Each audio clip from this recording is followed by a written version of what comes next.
This is The Upper Room. We're so glad you joined us. Now in a moment, I'm going to give you a discussion question, and I want to give you a little time to think about it.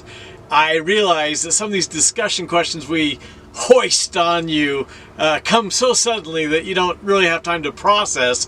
I've talked to many of you who said, if I just had a little time to think about it. So I'm going to give you a little time, and I'm going to remind you how important these discussion questions are. I realize that in the local church, this doesn't happen. In fact, when we tried to make it happen in the local church, got a lot of pushback. I actually came across a partial list of the questions Jesus asked that are recorded in the Gospels, and there are 100 of them. Again, a partial list, which tells you that the way he taught was to ask a lot of questions, have a lot of processing going on, interaction with his disciples. And so we've kind of taken that model, which is obviously the perfect model. And again, many of you are not used to that, having grown up in the local church where you're told to be quiet, sit still, shut your trap. We don't believe in that. We believe that the body interacts, and so that's why you get these discussion questions. Okay, so the first discussion question that you're going to get in a moment is this. What fascinates you? What fascinates you? I mean, what do you think about this? You think, wow, that's an amazing idea. And I want you to talk a little bit about that. For me, there's been a couple things. There's been a lot of things that fascinate me over the years. A couple of them, when we moved here to the western slope of Colorado 20 years ago, I started hunting, doing a little fishing with some guys. I'll never forget when we first moved here, I went hunting with a friend named Todd. I actually had known him since I was a little kid. And Todd is big time into hunting. And I'll never forget how he took me to his favorite hunting place, but he told me that I had to swear not to tell anybody where we were. In fact, I'm surprised, almost shocked to this day, that he didn't blindfold me on the way there. I have met more guys, and I really do think it's just a guy thing. It's not a female thing, who refuse to tell you exactly where they hunt and where they fish. If you ask them, if I ask a guy, hey, where'd you go hunting? Most often they'll go, oh, out there somewhere. I mean, you can specifically ask what unit did you hunt in. That gives you a general idea of, a circumference of 40, 50, 60 miles. But if you ask for specifics, not giving them to you, pal. That's my secret. That idea has always truly fascinated me, that these are secrets, and I don't want anyone to know where I hunt because you may spoil it for me. Now, in recent years, 2020, going back to the spring of 2020, what fascinated me was that the elites of our country could shut down a country of 340 million people like that. I mean, a lot of people were shocked by it, but it obviously took a lot of planning beforehand to be able to shut down schools, stores, pretty much shut down everybody's life. I might have mentioned this to you right at the beginning of COVID. Christy and I decided, since everything came to a halt, we hadn't gotten away for a long time, so we went to Oceanside. And so we've told you Oceanside is one of our favorite places to go. And that week, while Christy and I were at Oceanside, slowly we watched them shut everything down. First the pier, and then other areas. And then finally, at the end of our time there, the lifeguards came, and there was some really humorous things that took place. But they finally came and found us on the beach. There were literally probably 20 people on the entire beach. I'm talking about a half-mile long stretch. And so there's no way a virus could be jumping around between those people. And when the lifeguards came and said, you'll have to get off the beach, I looked at both these guys that were in their lifeguard Jeep, and I said, this is not about a virus, don't you? And they both laughed and said, we know. It had nothing to do with the virus. It was a pre-planned idea. Can we shut down a country of 340 million people? And by and large, they did it. That was truly fascinating to watch. So we get to our discussion question. What has fascinated you or fascinates you when you look at it, whether it's an event or an idea that takes place?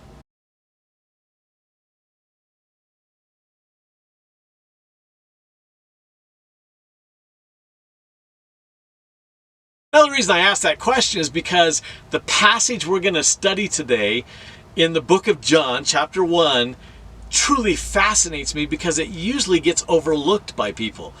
I don't know if I've ever heard a lesson or a message on this specific interaction that takes place between Jesus and one of his earliest disciples, but we're going to look at it and look at the ramifications of it quickly. Again, we're in this series we're calling The Expression, and that is that Jesus is the expression of God. It's how God expressed himself, how he let us see him through his Son. So if you want to know who God is, as we've said so many times, you look at Jesus. If you want to know him, know Jesus. If we had a theme verse for this series, it'd be chapter 1, verse 18 of John, where it says, "No one has ever seen God, but the unique one, Jesus, who is himself God, is near to the Father's heart. He has revealed God to us." So most people, when you ask them, what is God like? They stammer and stumble around through that conversation. It's really not complicated, is it? What is God like? We know. You look at the life of Jesus, you see God. You see who God is, his character, his nature, how he thinks, what's important to him.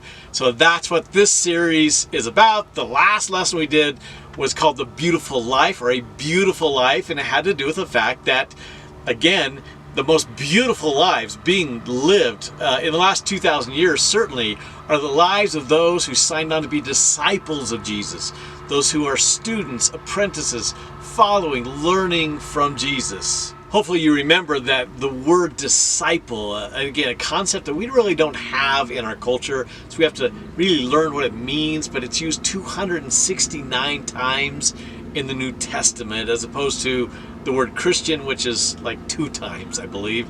And so we need to dump the word Christian.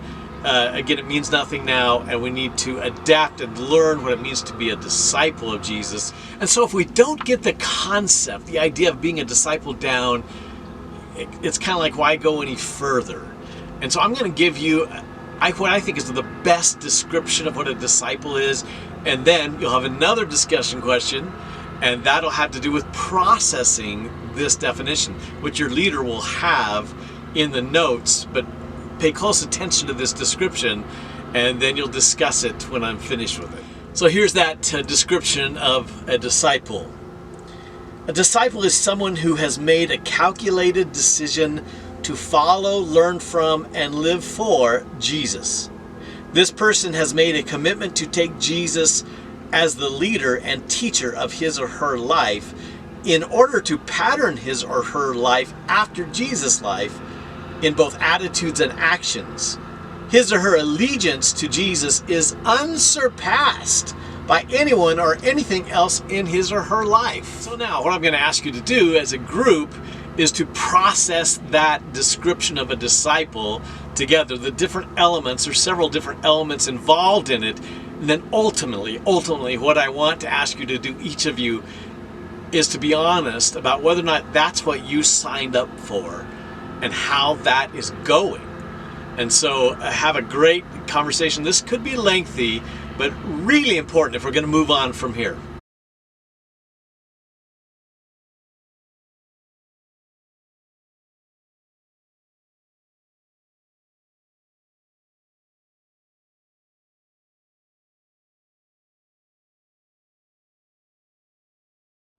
Okay, now we come to the part of the passage that I think is just fascinating. John chapter 1, verse 43.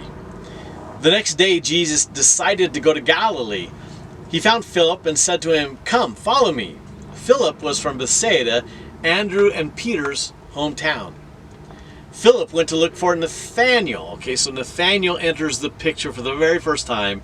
I'm often going to refer to him as Nathan because I think that was what his family probably called him, because, I don't know, we know a lot of Nathaniels that are called Nathan. So, cut me some slack. It's going to be Nathan for the most part. And so Philip went to look for Nathan and told him, "We have found the very person Moses and the prophets wrote about. His name is Jesus," which was like saying Joe, "the son of Joseph from Nazareth." And Nathanael exclaims, "Nazareth?" There's an exclamation point there. Can you see it? Nazareth? Can anything good come from Nazareth? To which Philip replies, come and see for yourself. Okay, so right off the bat, I love Nathan. I love his sarcasm. As you know, sarcasm is a big part of my life. Can anything good come from Nazareth? And to you and to me, we would say, what's that about? Well, in the western slope, and I've mentioned this before, there's this little area between here, we're in Delta, and Montrose, out to the west. Nobody really is out there. It's called Pea Green. So this would be like Nathan going, Pea Green? Can anything good come out of Pea Green, for crying out loud? So I love this part of Nathan, but now we're going to get into the thick of it that is such fun. Verse 47. As they approached, Jesus said, now here, he's pointing right at Nathan, now here is a genuine son of Israel, a man of complete integrity. Okay, the word used there is the word doulos, which means no guile. It means he is not a con artist. He is never trying to fool anybody. He doesn't try to trick or bait people. This word is used 11 times in the New Testament, and now he attributes it to Nathan because he says this guy never tries to trick people. In the book of James, chapter 1, verse 8, it speaks of a double-minded man, which means someone who is divided. Their heart and soul is divided. Part of them acknowledges and serves God. Part of them wants to serve the world. It says, don't be a double-minded person. That is, don't be a con artist. And so that's what Jesus says about Nathan. This guy never tries to fool anybody. Question, not a discussion question, but a question. Could Jesus say that about you? Would he say that about you? This guy never tries to fool anybody. Never comes across one way when in fact they really think differently or they feel differently than how they come across. This is what he says about Nathan. Now that's intriguing to me because he hasn't met Nathan. Nathan's never met him. How does he know that about Nathan? That's where this is going. And so verse 48, Nathan says, how do you know about me? Watch how Jesus now replies to Nathan's question. In verse 48, he says, I could see you under the fig tree before Philip found you. Then Nathan responds with an exclamation, Rabbi, you are the Son of God, the King of Israel. You are the Messiah.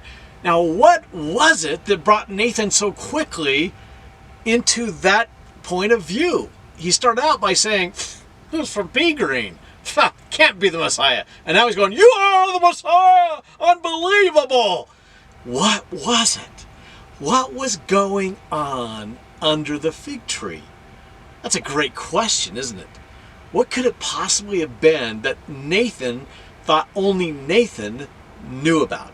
Whatever it was, whether it was a physical interaction with another person that nobody else saw, that he was sure of, or it was just a spiritual conversation with God, and he looked around and there was nobody else around, whatever it was, he was sure that nobody could have seen or heard what was happening underneath the fig tree.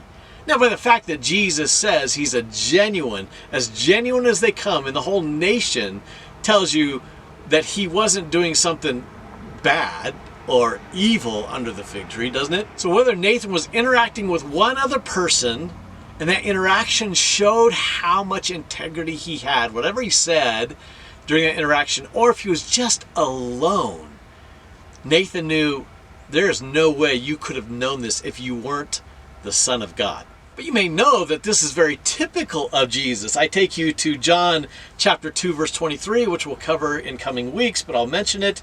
Because of the miraculous signs Jesus did in Jerusalem at the Passover celebration, many began to trust in him. But Jesus didn't trust them because he knew all about people. No one needed to tell him about human nature, for he knew what was in each person's heart. Jesus was set apart by many things, but one of the most profound things was that he knew what was in a person's heart, whether or not he personally witnessed them talking or interacting with others or not. If you go back to Psalm 44:21, which would be a familiar passage to the Jews that grew up recounting the Psalms, and it says, He, meaning God, knows the secrets of every heart. It has been said that we all have a public life, a private life, and a personal life. The public life is what everybody sees in us. Very common. We all know this about that person. The private life, that's just for a few people. Close friends, maybe a spouse, children. And then there's this personal life that we all have that we believe nobody knows about. And what we find out, what Nathan just found out, is somebody else knows about your personal life. And so I'm going to call what happened, maybe even that place, under the fig tree, the secret place. That was a place where Nathan thought, this is my private, nobody knows about a conversation or about an interaction I had with God or my own thoughts. Okay, we haven't done this for a long time. I don't even remember the last time we did this. We're going to do a little poll, show of hands. I can see if you raise your hand. A show of hands. How many of you, by a show of hands, believe that what happened under the fig tree was a physical interaction that Nathan had with somebody, but when he looked around, he was sure nobody saw it?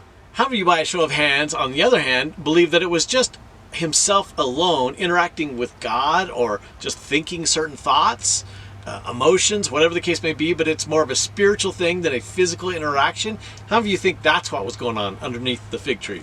I can see those hands. So that begs the question, was under the fig tree a place that Nathan typically went to be alone?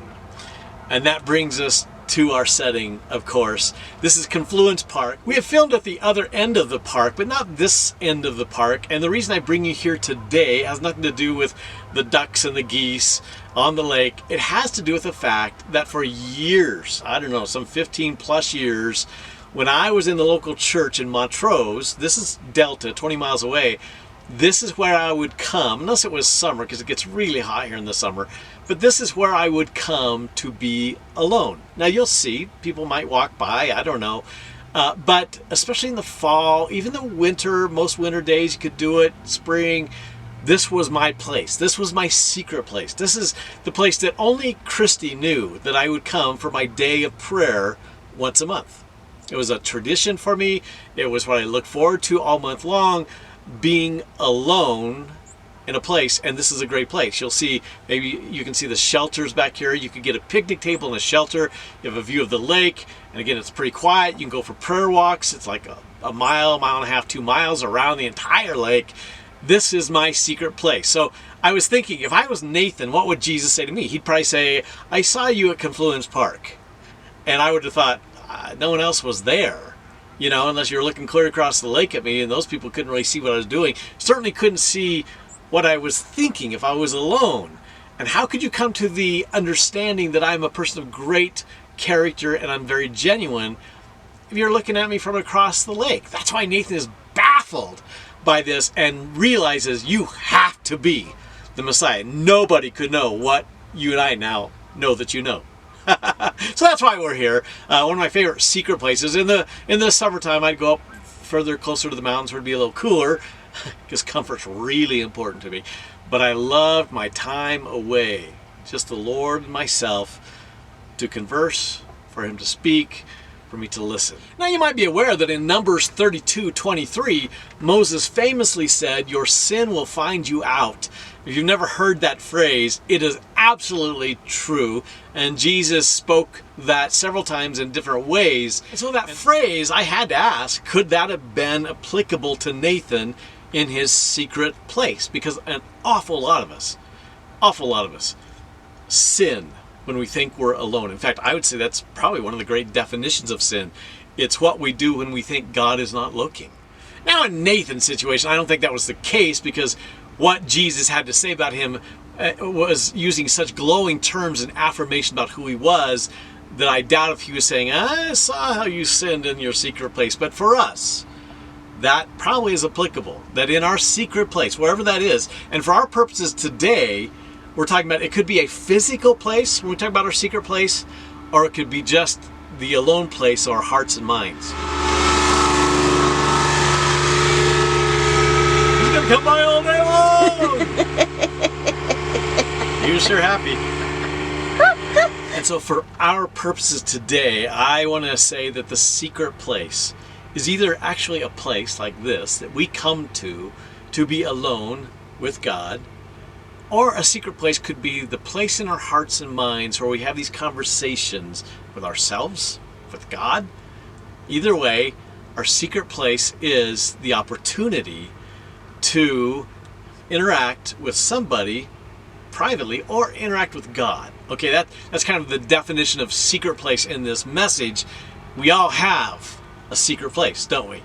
And that's what I want to talk about for the most part, but there'll be something else that we'll add in here that we'll see in a second that's, again, fascinating. George Orwell, in his famous novel 1984, put it this way: if you want to keep a secret, you must also hide it from yourself.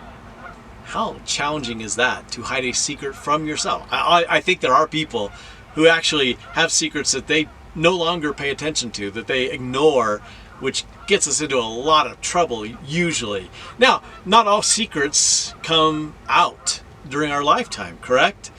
There's some famous secrets that have been around forever. We'll start with the Ark of the Covenant. A movie was made about that, right? In 597, when Nebuchadnezzar invaded Jerusalem, it is believed that he may have taken the Ark of the Covenant with him back to what is now Iraq. It is also thought that maybe Jeremiah hid the Ark of the Covenant, but either way, nobody knows where it is, if it still exists. Then there's Genghis Khan, the great ruler over the Mongolian Empire, and he died in 1227, and they don't know where his remains are. There is a memorial for him, but they know that it's not really where his remains are. So it's been a very well kept secret where the remains of Genghis Khan actually are. And again, if you're not aware of who Genghis Khan was, he was responsible for what they believe was 40 million murders. So it's certainly not a place you want to go and bow down to his remains.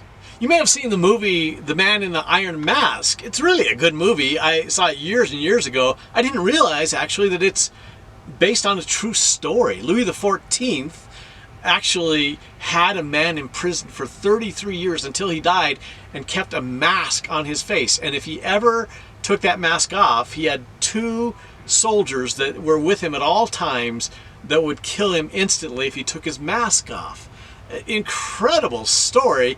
The reason they believe that maybe he had kept him in prison was, and this is kind of the premise of the movie, was that he was an identical twin to Louis XIV, and Louis XIV didn't want to give any part of his kingdom to his identical twin. But the secret is, who really was that guy in the iron mask? And after that man died, November 19th, 1703, everything he ever owned was destroyed. There'd be no trace of him. Very intriguing secret that's still with us to this day. Then we fast forward to 1942, between 1942 and 1946, and we have what's called the Manhattan Project, where they developed nuclear bombs. So the nuclear bomb, the 2 especially that were dropped in Japan at the end of the war, that project, it is believed that only a handful of people really understood what was going on there, that they were splitting the atom and dealing with that kind of powerful, devastating science at that time. And it is believed that there's only a couple thousand people in the entire country that knew it existed at all during its time. That secret was kept for an awful long time. And we need not spend time on Jack the Ripper, who was that, the Zodiac Killer, and maybe most important of all, the secret that's been kept for so many years. The secret recipe to Colonel Sanders' Kentucky Fried Chicken, which is under lock and key. Oh, would we love to have that secret. So some secrets remain secrets for an awful long time.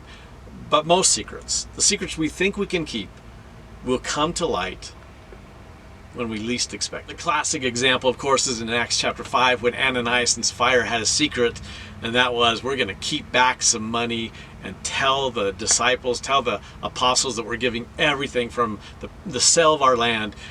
They didn't keep that secret very long, did they? From God. God demonstrated there are no secrets when it comes to what I know about you. Again, this is illustrated in Matthew chapter 10, starting in verse 16.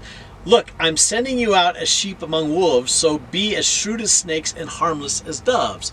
Jesus is sending out the 12, the original 12, And he's saying, don't fight back. If someone rejects you, harms you, do not fight back. And then he goes on to say this in verse 26. But don't be afraid of those who threaten you, for the time is coming when everything that is covered will be revealed. All the wrongs will be made right, is the promise he makes there. And all that is secret will be made known to all. The subtle but scary secrets of our world will someday all come to light, is what I believe he's saying there. What I tell you now in the darkness, shout abroad when daybreak comes. When I whisper in your ear, which would be absolute truth, shout from the housetops for all to hear. In other words, Jesus says, join me, and what I tell you now needs to no longer be a secret to the whole world. Let them know. Interestingly, the flat top roofs of the houses in Palestine made for perfect places for people to get up and announce things. That's where they would go to announce big news. And that's what he's saying. What I will tell you in secret now, because the time has not yet come, but when that time comes, you should get on your rooftops and announce to the world who I am. Let's go on to Mark chapter 4, verse 21. Then Jesus asked them, would anyone light a lamp and then put it under a basket or under a bed? Of course not. A lamp is placed on a stand where its light will shine. For everything that is hidden will eventually be brought into the open, and every secret will be brought to light. All right, so what Jesus was doing with them was hidden, really. A lot of his teaching was just for them. And yet he said, the day is coming when I will ask you to let it shine. Let everyone know that it's not that we had secrets that we wanted to keep from the world. It was just for this moment. Eventually all secrets, good and bad, will come to light. In fact, even Paul wrote that the Spirit would play in on that role, 1 Corinthians chapter 2, verse 10. But it was to us that God revealed these things by his Spirit. For his Spirit searches out everything and shows us God's deep secrets. Isn't that amazing? Even God has secrets, but he lets his Spirit now share those secrets with the world. You might remember that in John 14 in the upper room that Jesus said, the Spirit will come and teach you all things and remind you of everything that I have said. So whatever it was that you thought maybe you should keep this a secret, he says none of it should be a secret. Secrets exposed is the way this kingdom works, and that's a big difference. One of the largest differences between those of the kingdom and those not. Those not in God's kingdom adhere to secrets, want to hold on to secrets, want to keep things hidden in the dark, especially the things they do and think. And those in the kingdom of God say, my life is an open book. I put my life as a stand for everyone to see. You can look into anything that you might think is a secret in my life, and it's there for you to look into. I have nothing to hide. So either way, Nathan was either under the fig tree by himself having ideas, thoughts, prayers to God that he thought, well, nobody knows this. Or he was interacting with one person maybe, and it was such a genuine interaction, but as he looked around, maybe it was a confrontation. Maybe Nathan was confronting somebody, but nobody was around to embarrass this person. And so he thought, this is just between the two of us. Either way, Nathan is shocked when Jesus says, I know what happened in the secret place. And Jesus says that to you, and he says it to me. In your secret place, I am there in your midst. I know what it is that you think I do not know and that nobody knows. Now let's go back to John chapter 1, verse 50. Jesus asked him, Nathan, do you believe this? Meaning what I just showed you? Do you believe this just because I told you I had seen you under the fig tree? Like, wow. He goes on to say, you will see greater things than this. And then watch the connection he makes. This, again, is so fascinating. We often overlook it. He says, I tell you the truth, Nathan. You will see heaven open and the angels of God going up and down on the Son of Man, the one who is the stairway between heaven and earth. Do you remember that interaction that Jesus had with Nathan? Have you ever thought, what does he mean by that? I mean, we're just talking about, hey, let's get to know each other. Oh, guess what? You're going to see angels coming and going on a stairway. Well, if you know your Jewish history, if you know your Old Testament, Jesus is now connecting what Nathan has just experienced to a famous Old Testament story. I'll read it to you from Genesis chapter 28, verse 10. Meanwhile, Jacob, left Beersheba and traveled toward Haran. At sundown, he arrived at a good place to set up camp and stopped there for the night. Jacob found a stone to rest his head against and laid down to sleep. As he slept, he dreamed of a stairway that reached from the earth to heaven. And he saw the angels of God going up and down the stairway. At the top of the stairway stood the Lord. And he said, I am the Lord, the God of your grandfather Abraham and the God of your father Isaac. The ground you are lying on belongs to you, and I am giving it to you and your descendants. Your descendants will be as numerous as the dust of the earth. They will spread out in all directions, to the west and to the east, to the north and the south, and all the families of the earth will be blessed through you and your descendants. What's more, I am with you. I will protect you wherever you go. One day I'll bring you back to this land, and I will not leave you until I have finished giving you everything I have promised to you. Now, if you know your Old Testament history, you know that this is the third time that God has come, first to Abraham, then Isaac, now Jacob, and promised the same exact thing, that a great nation will come from them, okay? Now watch what Jacob says, and then I'll have a discussion question about what is the connection here. Jacob now says, he awoke from his sleep, and he says, surely the Lord is in this place, and I wasn't even aware of it. But he also was afraid and said, what an awesome place this is. It's none other than the house of God, the very gateway to heaven. All right, we're going to talk about the implication of that. But first, a discussion question. Why is it, do you think, that Jesus connected his interaction with Nathan with that historical event?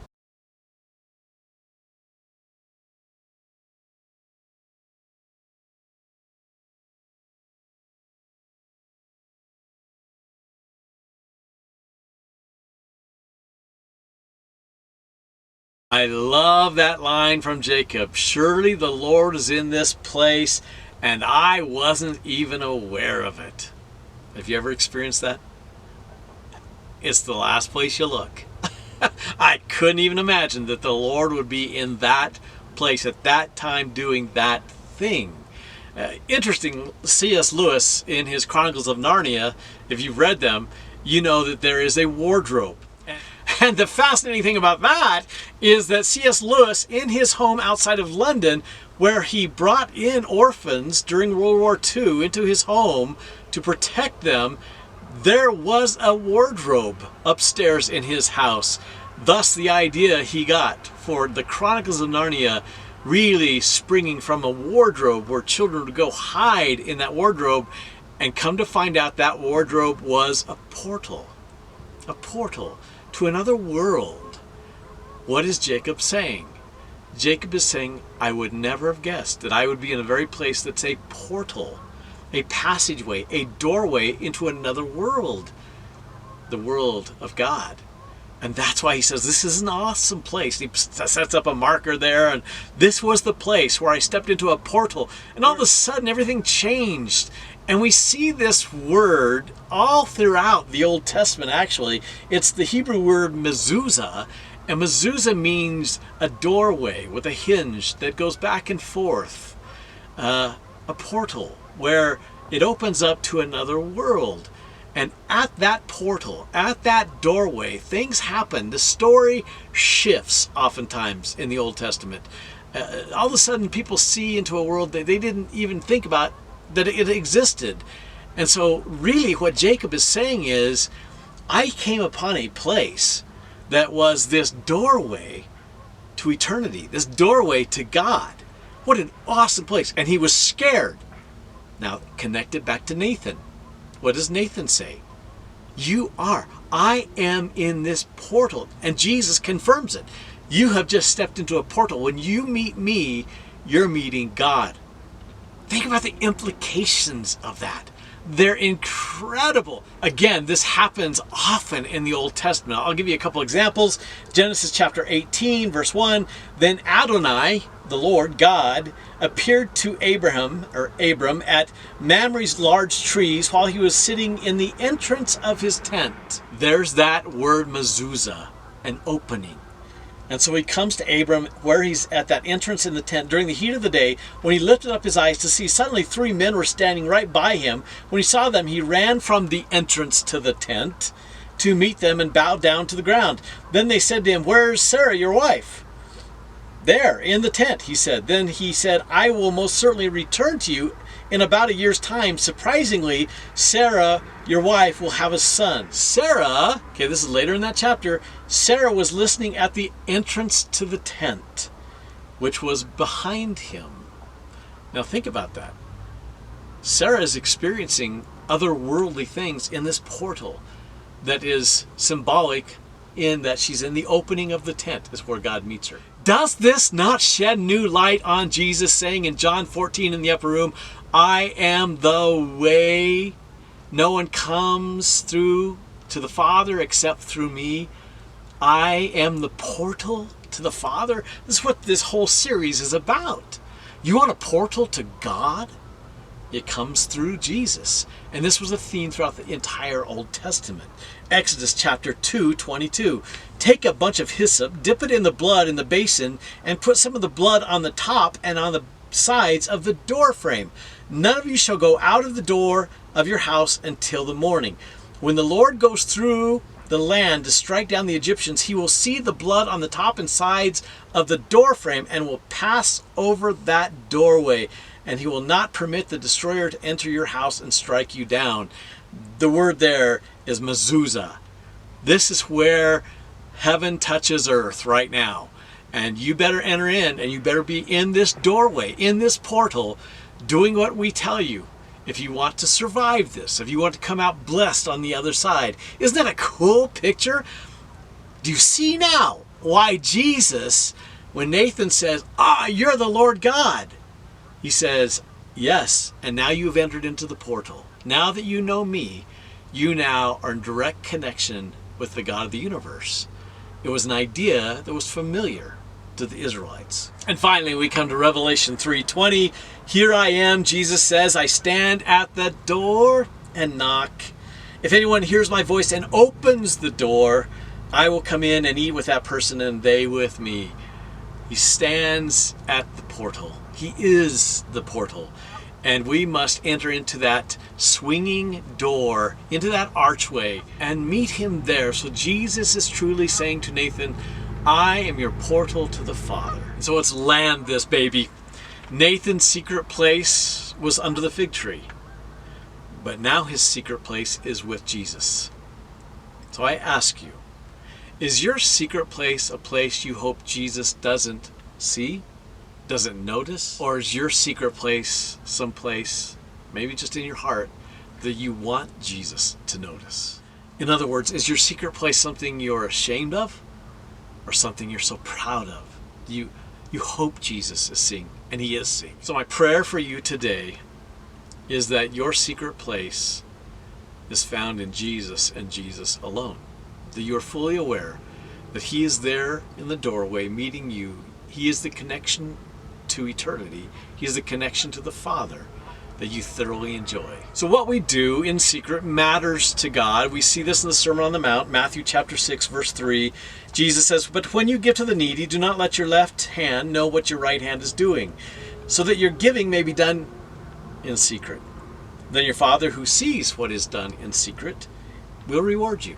Now jump down to Matthew 6:6.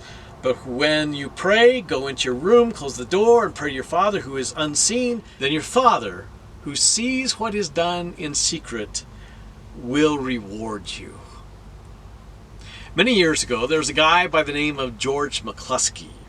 No books have been written about him to my knowledge, no films have been made, and no songs have been sung about George. But I want you to know about George.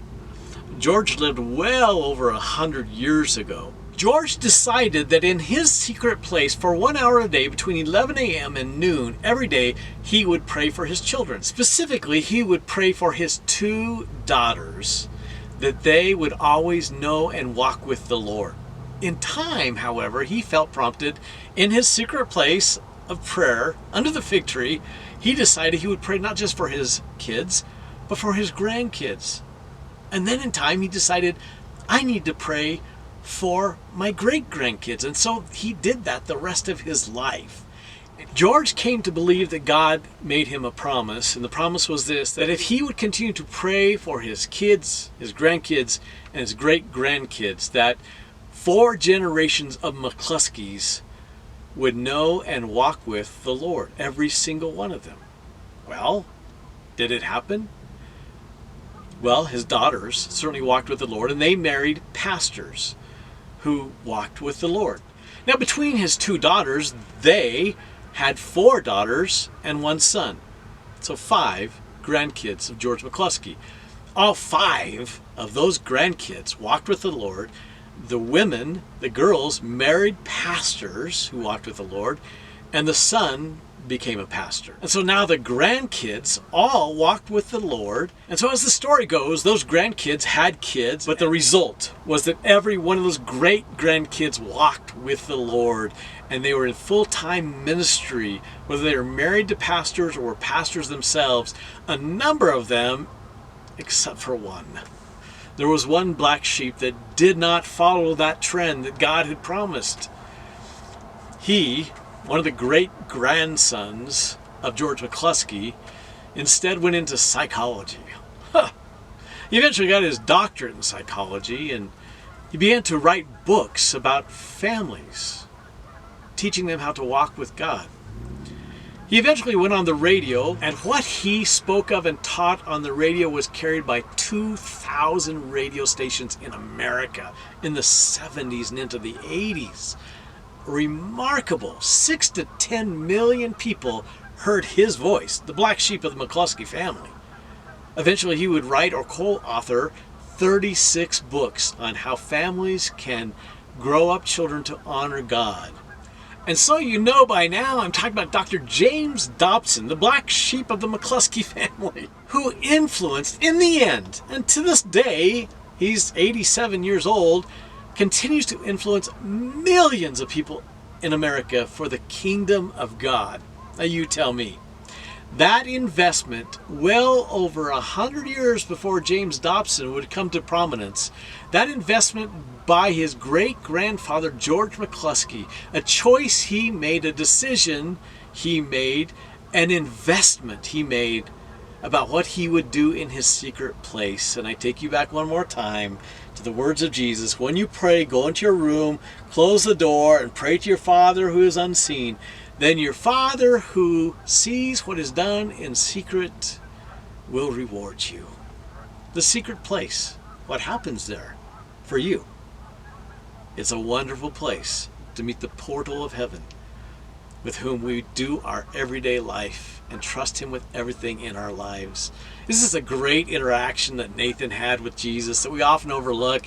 What a wonderful thing that happened for Nathan. His entire life was changed when he met the one who was the gateway to eternity.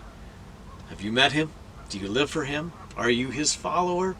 We pray that you are. Thanks for joining us at Confluence Park. Well, we pray that your life is at a confluence point with Jesus of Nazareth. God bless you guys. Thanks for joining us.